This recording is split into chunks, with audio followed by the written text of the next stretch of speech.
అమ్మాయిల ప్రైవేట్ వీడియోలతో బెదిరింపులకు దిగుతున్నారనే ఆరోపణలతో రావి మస్తాన్ సాయిని నార్సింగి పోలీసులు ఫిబ్రవరి 3న అరెస్ట్ చేశారు. మస్తాన్ సాయి కేసులో రోజుకో విషయం వెలుగులోకి వస్తోంది.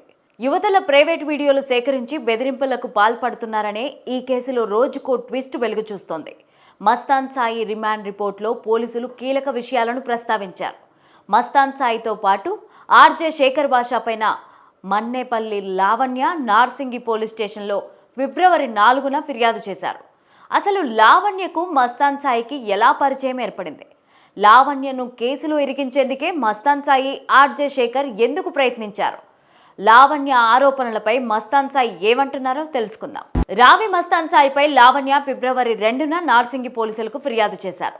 మహిళల ప్రైవేట్ వీడియోలు సేకరించి బ్లాక్మెయిలింగ్కు పాల్పడుతున్నారని ఆమె ఆ ఫిర్యాదులో తెలిపారు.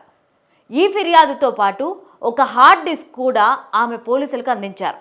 ఈ హార్డ్ డిస్క్లో మహిళలకు చెందిన ఫోటోలు, వీడియోలున్నాయని ఆమె తెలిపారు.